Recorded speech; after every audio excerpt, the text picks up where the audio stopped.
Hello and welcome back to another episode of Fully Booked, the Hidden Gems author podcast, in which Craig Touch and myself, Roland Hume, chat to some very interesting figures in the world of traditional publishing, self-publishing, editing, everything to do with this weird industry we're in. And today we are very excited to have a special guest, Jen Delozier, who is an author and a physician. And I've always wondered why physicians go into crime and serial killers and stuff like that books, but we are delighted to have you here. How are you doing today, Jen?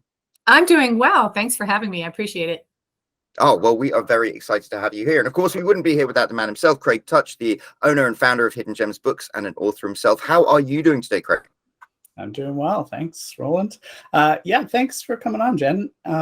We wanted to talk to you. I mean, you do a lot of things and you have this great background of being a doctor and author and all sorts of stuff. But one of the things that we wanted to focus on today was the idea of beta reading, which is a topic that we did an episode on a while back.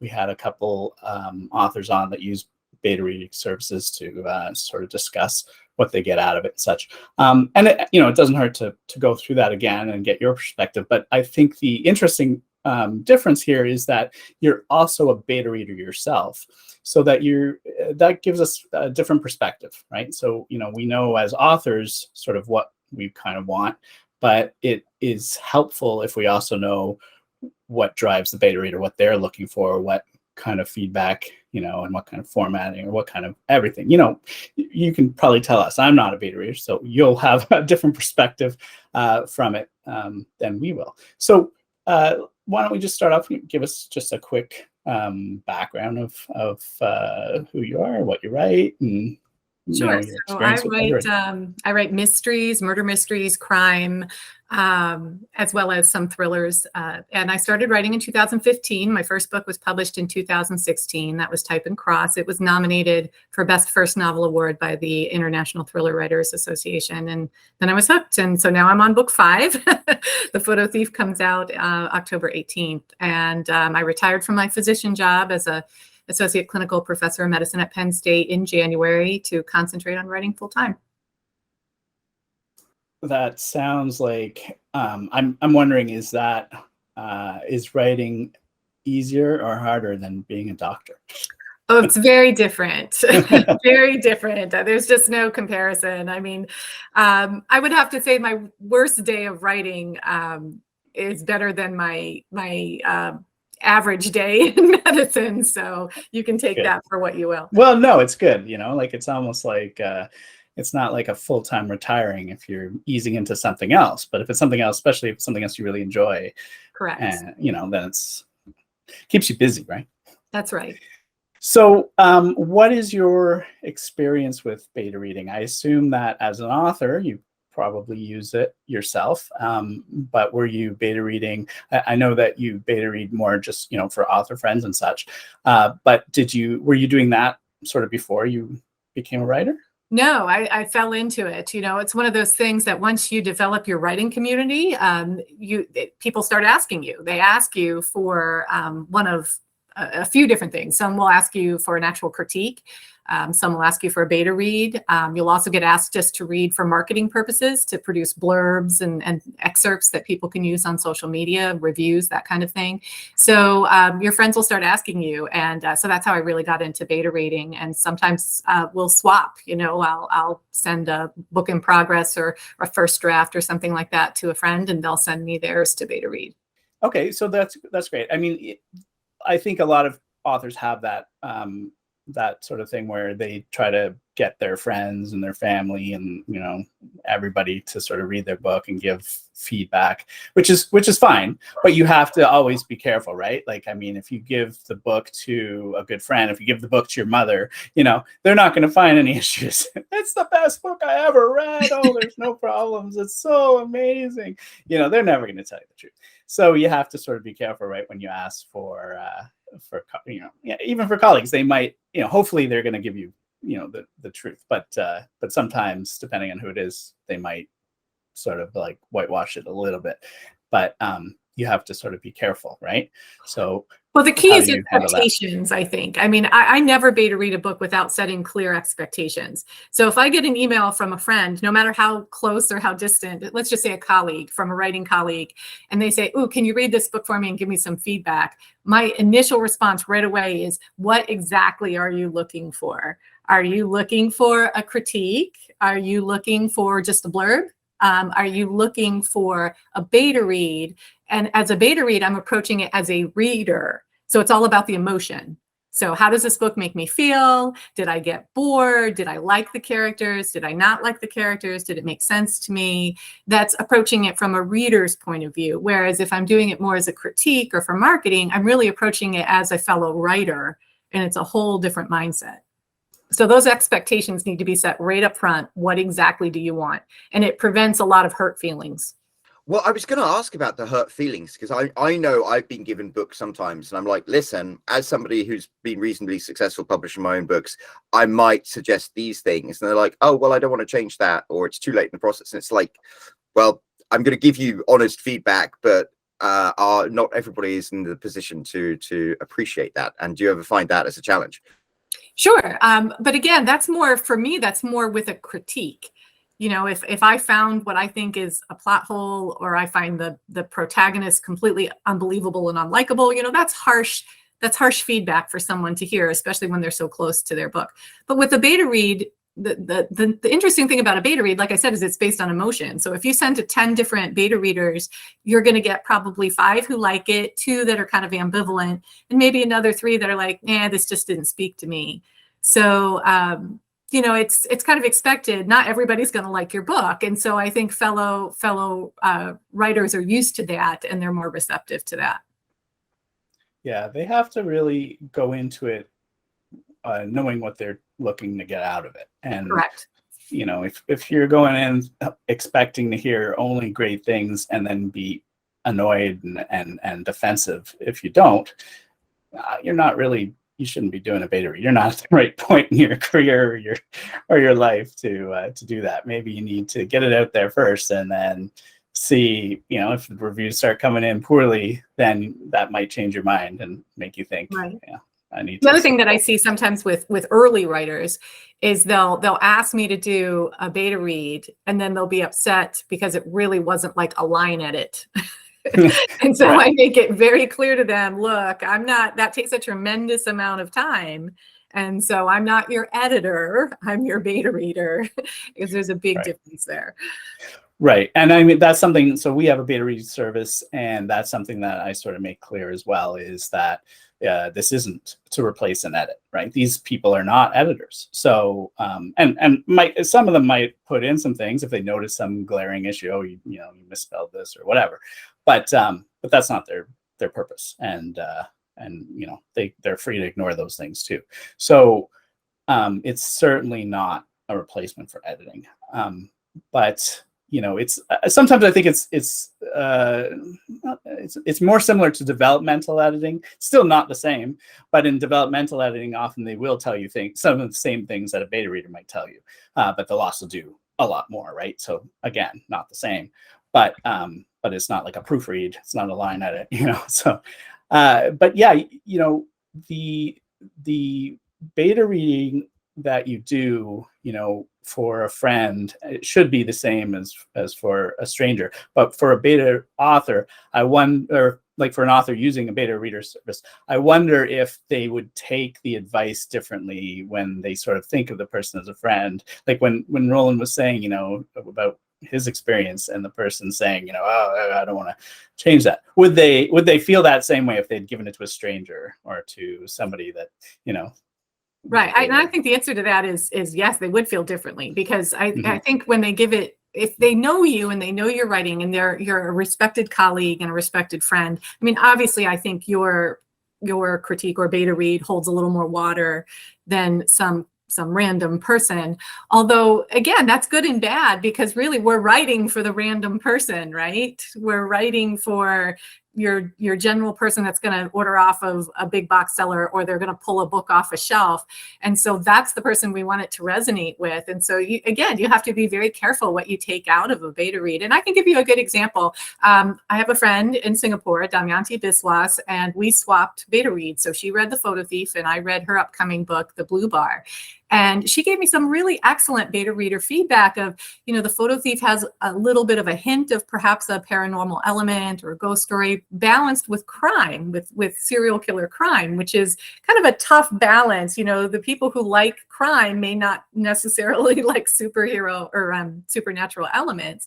And so she really gave me some excellent feedback on, that balance and which parts appealed to her and which parts didn't. And as a crime writer, how to sort of weave that in a little bit better. So you're right. It is more along the lines of a developmental edit than any other kind of edit. But I respected her opinion greatly because I know that she's an excellent crime writer. If someone else had given me that feedback, I might have said, well, maybe they just don't appreciate the supernatural elements or something, something along those lines. That's because it's interesting because if you give a copy editor or a proofreader your book, they're going to correct all the typos in it. But if there's something like if you write a romance book that doesn't have a happily ever after or something, then that's, beta readers will be able to point that out. And that's a fundamental flaw that needs to be addressed. And I think it takes a lot of self-awareness for an author to be willing to hand over their baby to somebody and say, like, okay, tell me what's wrong with it. Yeah, it's tough because they're your children. I say that all the time, that my books are my babies. And, people ask me why I write, because I don't particularly care for the business of writing. I love the writing, but I don't particularly care for the business. And I say, it's because I've written these babies, and who doesn't want the world to love your babies, right? So you got to get them out there. Yeah. So it's interesting though, because when I asked you that question, and I do agree, but I was actually thinking along the lines maybe more psychologically of how some people would react differently when they hand it to a friend, even if it's a respected colleague, as opposed to a stranger, that they might actually be more defensive and less likely to take the advice because they would almost be defensive about it and feel like they have the ability, because they know this person, to argue the point, right? To be like, well, you just don't get it, but other people would. Whereas if they gave it to a stranger and got that advice, and there's usually not that same sort of back and forth, they might be like, okay, well, this person, he's a regular reader and he didn't get it, So I wonder, if it's interesting. I think there's like these two, and maybe it's probably dependent on the kind of author and the kind of person they are, whether they would take the advice more or less from a stranger as a colleague. I haven't experienced that amongst my colleagues. Now, I have seen that and maybe experienced it a little bit with editors. Because again, when you first meet your editor, you don't know this person from anybody. And in general, they're shredding your book, right? That's their job, is to really point out what's wrong. And that's, I think, when most people get defensive. And I can say with my first 3 books, they were a trilogy, I had a very young editor, generationally different from me, so much younger than me. And I know there were some things that it was just a generational thing that she didn't get from me, and I didn't get some of her comments. I'm like, what does that even mean? I don't even know what that means. And so I think I had a little bit, first of all, I was young in my career, so this was my first working with an editor. And then that generational difference, I think there was a little bit of that defensiveness on my part. So I see it more with editors than I do necessarily with colleagues who are the ones who are functioning as beta readers, obviously, or strangers who function as beta readers. Your editors don't function as beta readers. So you got back your edit and it was all filled with emojis, right? Something like that. Yeah. So okay, so I and the other thing too is how beta readers give their feedback, and that's not necessarily the format, but their the way that they sort of, I tell my beta readers that the authors are looking for honesty, and they are looking for you to point out issues, but at the same time, you have to keep in mind that they're people too, and they have feelings, and these are their babies, and so you don't want to be unnecessarily harsh about it. You can say things, constructive criticism, more than just this is garbage. Everyone hates this. So how do you? What's your feeling on how to sort of really give feedback on something that is really not good? Sure. So first of all, when I ask somebody to beta read for me, I usually have a specific list of questions. So I'll have like 4 or 5 things that I was a little insecure about. Is the book too slow? Is the pacing off? Did you like the main character? So that at least the beta reader has something to really pay attention to as they're reading. And then they can give whatever general comments they want. But I find that most helpful for me when I'm asking someone to beta read, other than just here, read my book and let me know what you think. So I have a specific list of questions. When I do beta reading for other people, I like to use the format of starting off. I usually do it in paragraph format. I will add a few, using track changes or whatever word processing unit you use. I'll add a few in the moment comments if there was something that really, I was confused here, or, this really surprised me or whatever. I'll put that right in the moment. But at the end, I usually type up a couple paragraphs, and I like to start out with things that I thought were great, and then things that I thought might need some work. And I do it in that format because everybody likes to hear the positives first, and then it sort of primes you for, yeah, but maybe. So an example was I really loved this book. I could identify with the characters. I thought the plot was excellent, but I thought the pacing was a little slow. It dragged in the middle. I had to really make myself keep going. So maybe you could try to, add some energy in the middle third of the book. I mean, that's just obviously a very brief example, but that's how I like to do my beta readers. If I read a book that I really think is awful, I still try to find something positive to say, because there's hardly ever any book that doesn't have some redeeming quality whatsoever. So I'll do the same thing. I'll start with that positive. You really have a wonderful way with dialogue. I thought the dialogue was really natural, but I found the book to be slow, and I couldn't really identify with the characters. I try to never make it personal. You should never say something like, your writing is not for me, or your writing seems juvenile, or, never use the word your. You want to say the plot, the characters, my perception is, and try to keep it as impersonal as you can, knowing that it's still going to be taken very personally. It doesn't do anybody it doesn't give any value to lie. So to tell somebody that their book is sparkling when it's not, and especially if someone is just starting out and they're thinking of paying an editor or something, if you can give them feedback up front that says, maybe you need to do another revision on your own before you send it off to query or send it off to an editor if they're just starting out. And your first book is generally what's a polite way of saying your most challenged book. Correct. I know that I wrote and published 5 full-length books before I wrote one that now I look back and it's like, oh, that was okay. And they were like big issues that sometimes you need to get directed on, like which perspective to have, and whether you can have this element or not. I would love to have a do-over for my first book. I mean, I did break that rule, and in retrospect, I had no idea what I was doing. I just sat down and decided I was going to write a book. I read Stephen King's On Writing. That was my preparation, and boom, I wrote Diamond Cross. And I was surprised when it got published, albeit with a very small press. I was even more surprised when it got nominated for Best First Novel Award. But now that I have my 5th book under my belt, I look back at that first one and I'm like, oh, holy cow, that could have been so much better. That could have been so much better. I should have stuck it in a drawer like everybody else said and left it ferment. Yeah, I think we all have one like that. My first one was, I can't even read it. It's cringy, but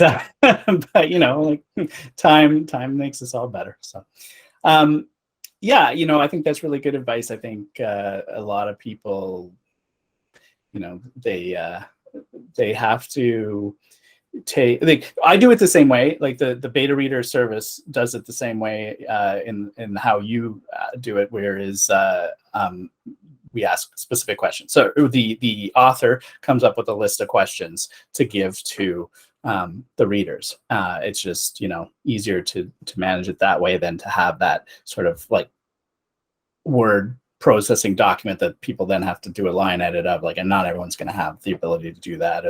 But like you said, there's often things that you want specific answers to. And I do encourage the authors to add at least one very open-ended question. Like you said, like, what else did you think about the book? Did you find any other problems that I didn't ask about?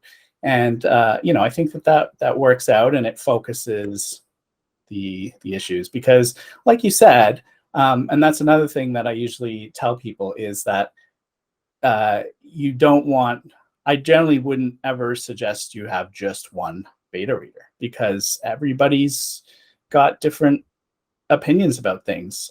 You said, like with 10, you'll get 5 that love it, and 2 that think it's okay, and 3 that it's not for them. Even with a smaller number, you're still going to have that, but you're going to but with one, what if that one was the one person that, what if it was, if you gave it to 10, 9 would love it and 1 would hate it, and then but you only give it to 1 and you happen to give it to the guy who hated it, right? So you really roll the dice when you only have one opinion to hear from, right? So. And casual beta readers, so these are people who are not professional writers, your average person beta reader, they're very emotional readers. Most people are. They're not clinical readers like those of us in the business are, to use a medical term. We're not, we're clinically oriented when we read books now. And so they're emotional readers, and they just may see one thing that completely turns them off for the book. And as an example of that, I just beta read a book for a friend. It was a really good book, but there was a scene in there where they talk about killing kittens, and I don't do any animal violence. That's just like my line that I do not cross. So if I had not been reading that for a friend, like where I had to finish the book for the friend, if I had been reading it as a casual beta reader, that would have been, nope, I'm done.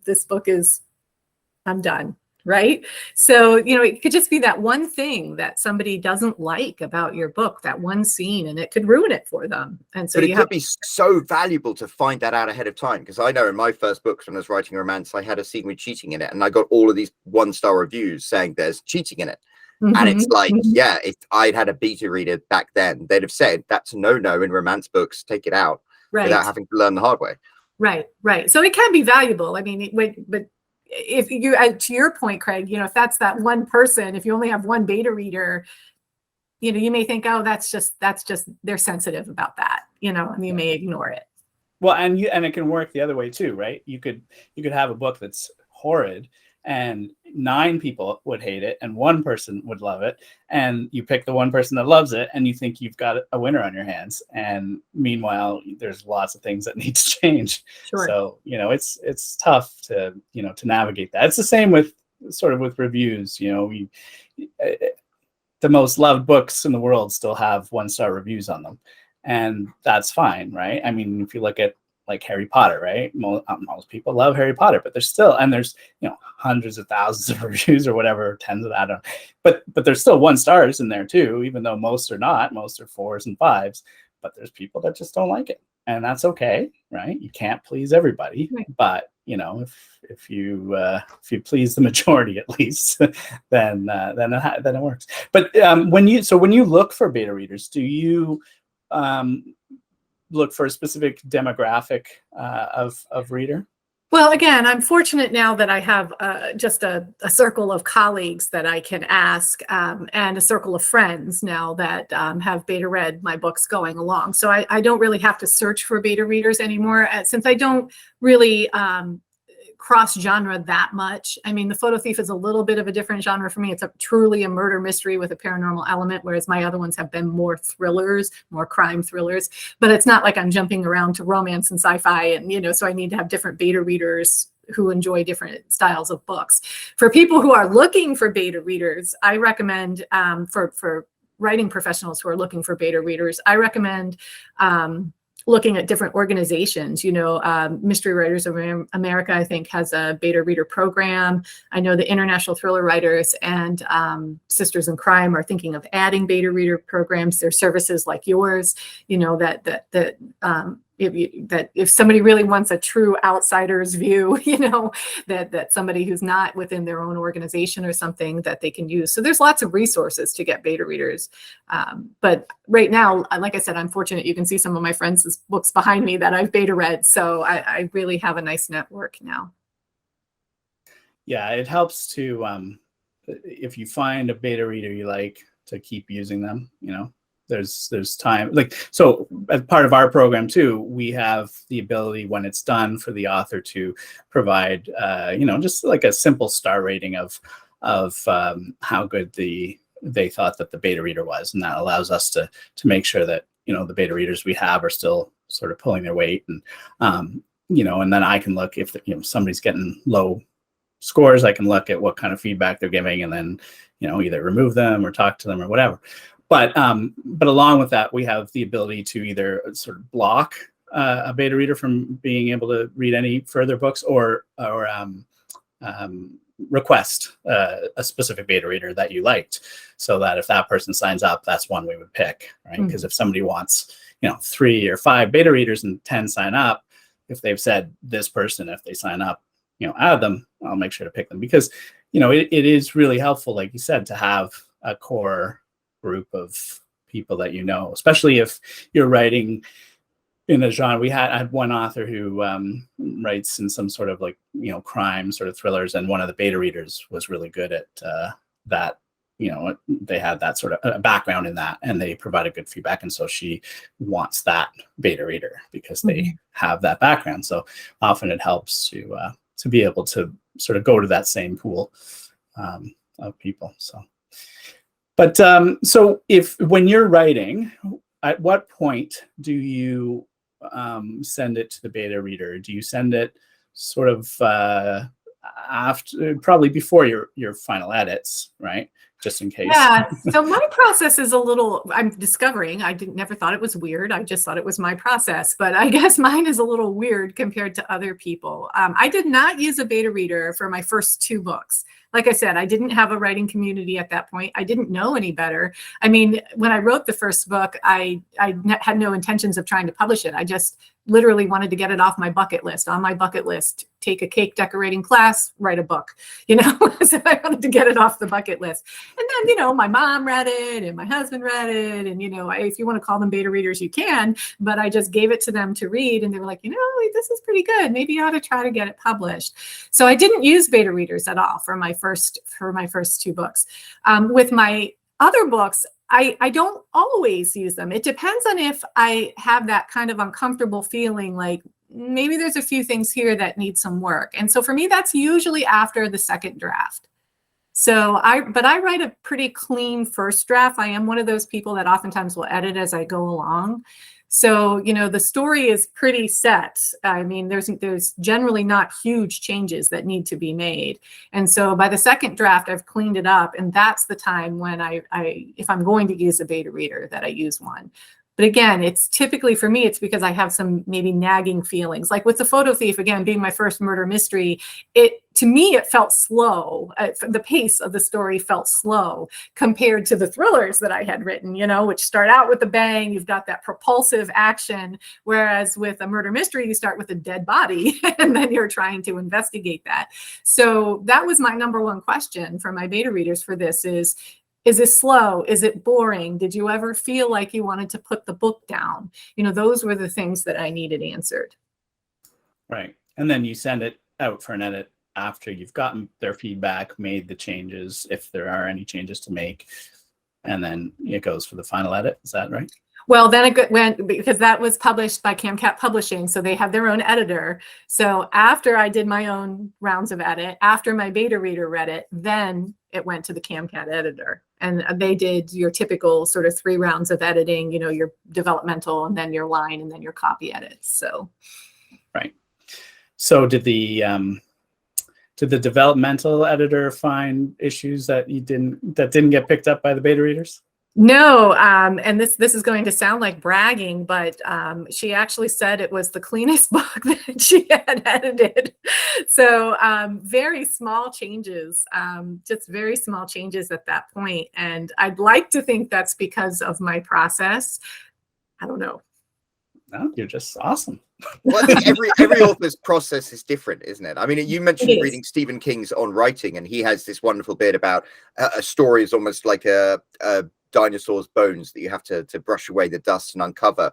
Whereas I'm a plotter. I like to plot a story out specifically so I know where it's going. And they're different processes. And obviously Stephen King's works for him and yours works for you. I'm a pantser, believe it or not. And so I will write, and again, this is what I guess is weird. I can see the first opening page and I can see the end. So I write the beginning and I write the end. And then I have that murky middle I have to fill in between. But I guess not a lot of people do that.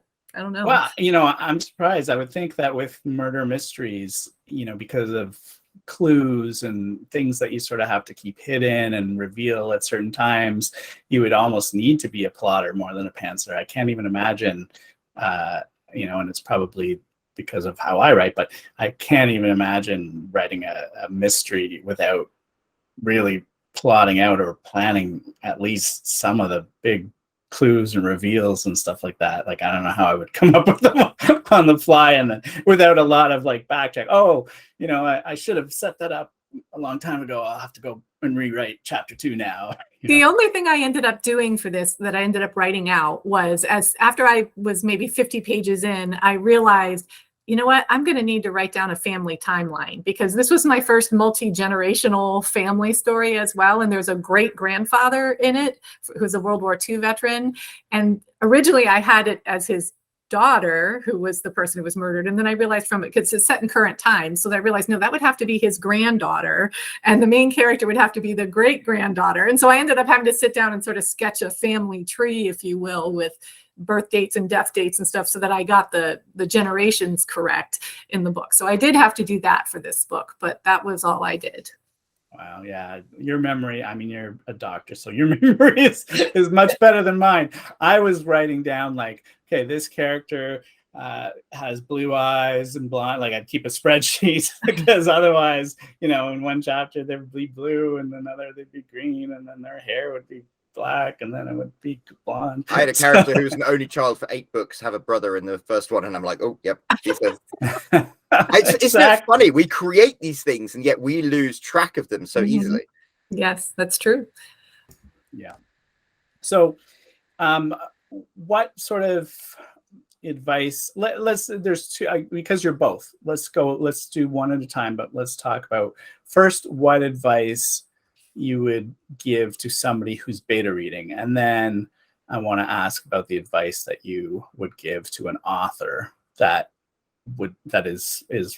hasn't gone through the process. And I'll ask that one second, but let's first talk about as a beta reader, sort of what kind of advice would you give? So I would just say, and I know it seems counterintuitive, but I would just say turn your brain off. Just read it like you're reading it for enjoyment. And then if something does jump out at you, or, you keep track of how you feel, like I said, then just jot a little note down. I'm bored or I'm confused or whatever, but just read it. And then you can go back and you can look at if the author submitted questions, like I mentioned that I always do. You can go back and then scribble down answers to those questions. But again, your job as a beta reader is more or less to act as a proxy for the audience as a whole. And to do that, you have to turn your critical brain off and just read it. Actually, that brings up another sort of question about, because you do it the same way that we do it, where you're sending this list of questions. Do you want the author or the beta reader to read the questions before they read the book or after? Because I think that there's a difference there. And it's like, if you read them before, and I mean, it could potentially be even worse for a mystery, right? Because maybe the questions sort of ruin things. Right. Maybe you say, did you know it was going to be Professor Plum in the library, with the candlestick? But but like even for non mystery, there still could be things that give things away, or maybe you don't want to influence the reader. Like you're saying, like, did you find the pacing too slow? If they know that ahead of time, they're almost going to be sort of predisposed to watching for it. Whereas if they just read the book and then they read the question, they would be like, well, I didn't really think about it, so I guess not. It's probably good, right? But if they read it first, then they're like thinking to themselves, is this too slow? They might overthink it almost. Sure. So, yeah, I think if it's a non-professional beta reader, and what I mean by that is somebody who is not also a writer, I think it's better for them not to read the questions ahead of time. Again, to just turn off their brains, read the book, and then read the questions, almost like taking a test afterwards, right? And just looking at those 4 questions and as you said, answering them truthfully based on their perception after reading. I think most professional writers who are used to doing other levels, they're used to doing actual critique swaps, they're used to reading for marketing reasons. Again, you can turn on and off different parts of your brain. Like I said, I read a book very differently when I know I'm reading it to give a blurb. I'm looking for certain one-liners or different aspects that I can use. So I think a professional writer who is acting as a beta reader for a colleague can glance at those questions ahead of time and keep them in the back of their brain as they're reading. Do you try to... Oh, sorry, go ahead. I was just going to say, I don't know about you, but I know as I've developed as a writer, it's like you can't really help but read other books and look at things like the structure and stuff. It becomes that's what I mean. It's there anyway, so Right. Do you try to avoid spoilers in your beta reader questions just in case, or do you actually control it? Do you like say, let me know when you're done reading the book and I'll send you the questions, or do you just be like, leave it up to them?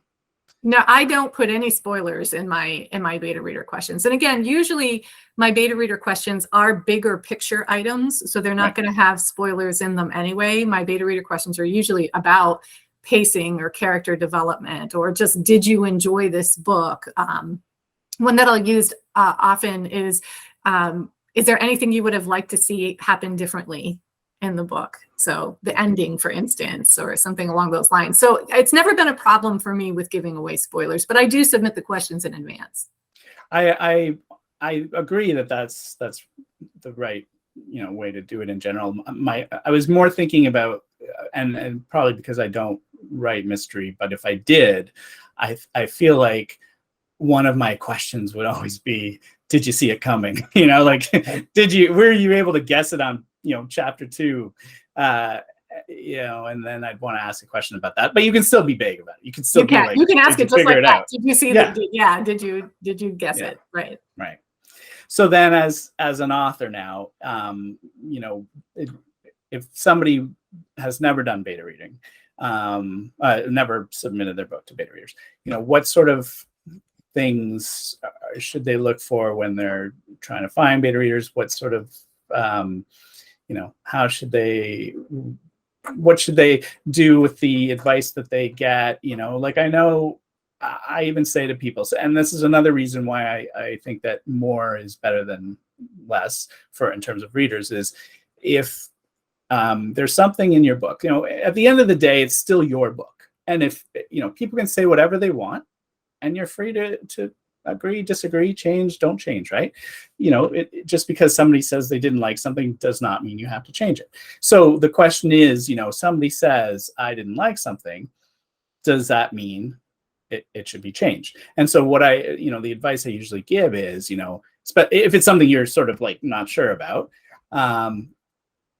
did more than one person sort of say something about that? Because if it's just one person, if for the example you gave before, if you gave feedback saying get rid of the kitten killing scene, right, but everyone else sort of ignored it, that the author could be like, well, that person has a sensitivity to it, and maybe I'll put a spoiler or a trigger warning in my blurb or something like that. Whereas, what a snowflake, kill a few kittens and they get all upset. Exactly. These millennials. So, but yeah, so like, that's the advice I give is like, especially if it's something that you're not sure about, if you're not totally convinced should change. If like 2 or 3 people are saying the same thing, that's when you need to really start to look at it. Whereas if it's just one person and everyone else is either fine with it or liked it, then, that's fine. So what are your thoughts on all that? Oh, I absolutely agree. And I can give a concrete example, again, from the Photo Thief. There's a scene at the very beginning of the book. And to me, of course, I know my main character, Brennan, the detective Brennan. I know him inside and out in my head. So I know he's a good guy. He's not like sleazy at all, right? But in the opening 10, 20 pages of the book, there's a scene where he offers 18-year-old Cassie a ride home from the library because it's raining. To me, there was like no sleaziness in that at all. I mean, he's a good guy. He's a detective. He's offering this girl a ride because it's raining. Every beta reader I had was like, oh, no, no. He sounds very much like he's hitting on this 18-year-old. And I just never saw it because I just wouldn't. I love my character, right? So when the first beta read came in and said that, I was like, no, they're just being really, super sensitive or whatever about it. Every beta reader came in and said that. And so I was like, okay, I need to subtly change the scene. So instead I had him offer to call her an Uber, right? As opposed to give her a ride. So that seems like such a small thing, but if somebody's put off by something like that early in your book, they may not keep reading, or they may have developed a completely different perception of Detective Brennan right from the get-go than what I intended. Yeah, I mean, listen, I have a daughter, and I would tell her not to get in a car with somebody. Right. So I would read that, and I would probably maybe think the same thing. I mean, I guess it depends. Like, he's a cop. Does she know he's a cop? Is he in a cop car? That's different. But if it's like plain clothes and it's just his car, sure. But I Yeah, just can see never even that. thought of it because I just knew that he was a good guy, and he was going to be the good guy, the hero, if you will, of the book. So it just never occurred to me that might be perceived as being, And I think that's a great sort of example of why authors need beta readers a lot of the time, is because we're so close to the story that often we think that everyone understands it as well as we do and knows all the rest of the book, where we've painted this guy as a great guy, right? But you're 20 pages in. They don't know. He could be the villain. He could be the murderer, right? So when you have a beta reader, that perspective of somebody who doesn't have all your knowledge comes in, and they tell you things that you had no clue. Right. And that's why if you do submit questions in advance, they need to be vague, because you don't want to give away, is he a good guy? Is he a bad guy? Because again, you need that perception that they have, right, as they develop it, as they read along. Yeah, exactly. Oh, I'm not hearing you there, Roland. Roland, you're muted. I'm a mime, sorry. That's why I got Paris in the background.